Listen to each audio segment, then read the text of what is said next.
d'avoir accepté mon invitation. On va prendre les prochaines minutes pour apprendre à te connaître. Et, Merci. et je commence tout de suite avec la première question. Quand tu étais adolescent, qu'est-ce que tu écoutais comme musique? Bonne question, bonne question. Écoute, j'écoutais pas mal du pop, je te dirais. Il y a eu une passe même où, en cachette peut-être, j'écoutais du Céline Dion, mais OK. ça n'a pas duré longtemps. Mais j'ai toujours été musique qui se danse, pop, top 50 hit list. Du pop, donc tout ce qui joue à la radio et Ouais, pour les nostalgiques, là, le 6 à 6 avec Denis Fortin. c'est quoi? Et, et on parlait du bal des finissants, évidemment, les études, c'est terminé. Qu'est-ce que tu fais maintenant comme métier? Comme métier, je suis en ressources humaines. Je donne de la formation. C'est le côté développement organisationnel que je ne connaissais même pas avant de commencer là-dedans. Donc, je travaille en développement organisationnel. Présentement, je suis chez Métro l'épicier, donc au siège social de Métro. Puis là, je donne des formations sur le leadership.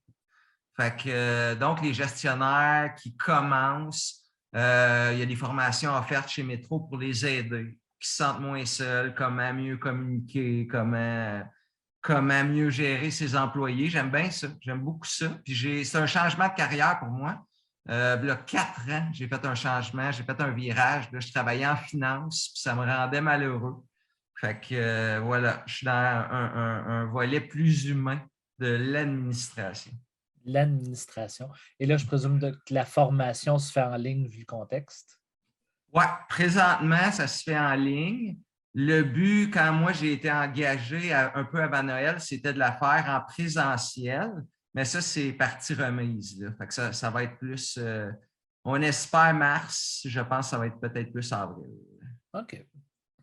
Et comment es-tu tombé dans le merveilleux monde de l'improvisation? Écoute, je suis tombé dans le monde de l'improvisation tard dans ma vie, donc à peu près il y a 4 ans, 4-5 ans. Ça m'a toujours intéressé. À l'adolescence, j'ai eu quelques petits troubles anxieux qui fait que je n'aurais pas été capable. Je voyais ça de loin. J'ai eu des cours d'art dramatique au début de mon secondaire et j'adorais, je tripais sa petite vie. J'aimais faire des sketchs, je capotais. Fin de mon secondaire, trouble anxieux qui fait que je me suis refermé un peu sur moi-même, puis je n'ai pas été capable d'aller là-dedans. Puis ça a pris du temps avant que j'aille revoir ces genres de passions cachées-là. J'ai fait quelques cours, donc de soir, des cours à l'école de l'humour, tout le monde pouvait s'inscrire. Il y avait des cours d'improvisation, Marie-Bonne Cyr qui donnait des cours. Mais jamais de là à faire des matchs. Là. On était 8, puis ça prenait tout mon petit change au niveau émotif pour être capable, mais je passais à travers ça. Puis là, 4 ans, justement, en faisant mon MBA à HEC, il y avait des auditions. Ça a donné qu'il y avait des auditions au HEC pour une ligue qui s'appelle la Rocambolesque à Montréal. Puis cette ligue-là était très friendly pour des adultes qui n'en avaient jamais fait. Fait que j'ai commencé là en étant très, très, très stressé.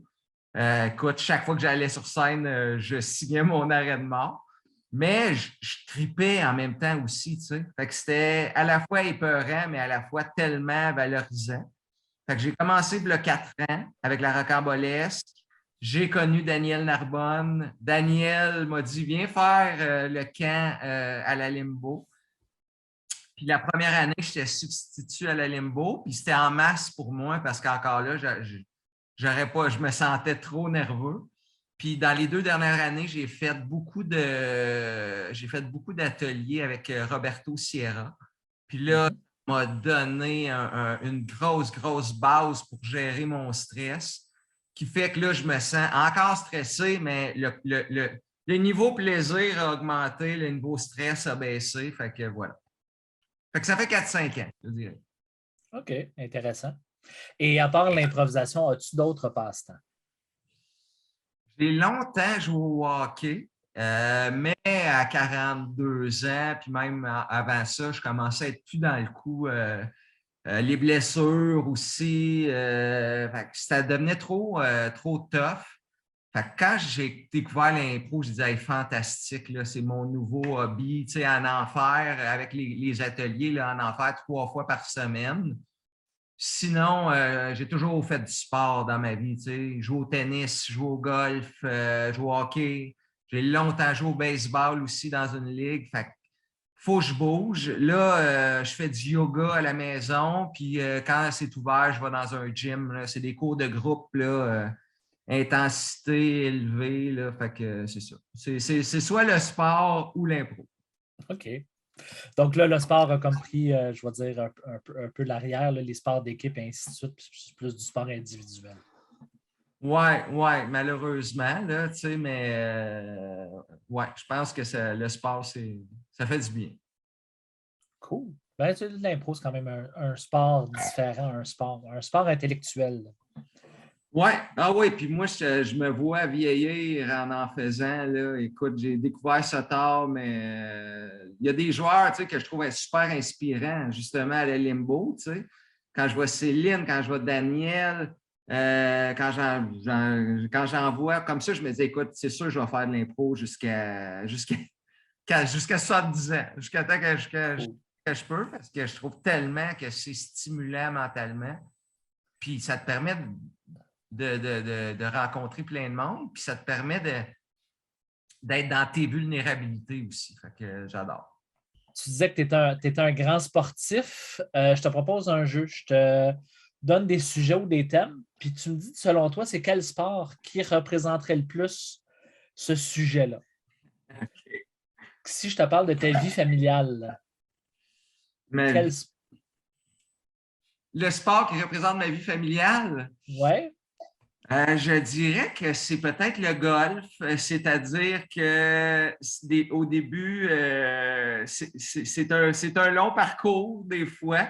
C'est une petite cellule. Il faut être un foursome pour jouer au golf. On est 4 dans ma famille. Et malgré des fois, il faut apprendre à ne pas perdre le contrôle de nos émotions aussi pour être capable de se parler et communiquer. Puis d'avancer sur le terrain. Puis écoute, souvent, souvent, on se promène en carte. Mais ça n'a pas rapport. Ouais. As-tu des enfants? Quand tu parles Non, de je n'ai pas 4, d'enfant. Non, je n'ai OK. pas d'enfant. En fait, je faisais référence plus à mes parents, ma soeur, voilà. OK. Non, pas Et, d'enfant. et si ta carrière est un sport? Écoute, si ma carrière est un sport, je pense que ce serait la lutte professionnelle. Dans le sens qu'il y a eu beaucoup de rebondissements. Tu sais, souvent, les lutteurs vont passer d'un lutteur gentil à un lutteur méchant, vont revenir gentil. Fait que j'ai comme l'impression que j'ai longtemps cherché ma place, aussi peut-être ma gimmick, pour revenir à des termes de lutte. J'ai longtemps cherché ma place professionnellement. C'était pas dans la finance. Puis dernièrement, j'ai viré de bord, fait que j'ai viré mon capot de bord. Puis là, je pense, là, j'aime ça. Là, tu sais. Là, c'est le fun, là, Puis professionnel. qu'est-ce que tu faisais dans la finance? Parce que c'est vaste, la finance. Oui, j'ai été analyste financier. C'était un peu comme de l'analyse d'état financier. Ça, c'était mon 5 premières années. Après ça, j'ai été conseiller financier où, avec ma sœur, j'ai repris la business où on faisait vraiment du conseil à des particuliers, les REER, le patrimoine. Et je n'étais pas heureux là-dedans. Fait que j'ai fait, écoute, je vais aller refaire mes devoirs. Puis pendant mon MBA, j'ai retrouvé la collégialité, j'ai retrouvé le plaisir d'être en équipe aussi.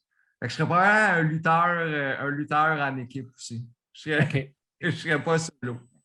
Un duo. Ouais. Et selon toi, si Post Canada est un sport, ce serait quoi? Si Post Canada est un sport, un sport où il y aurait probablement beaucoup de retard, certaines insatisfactions au niveau des.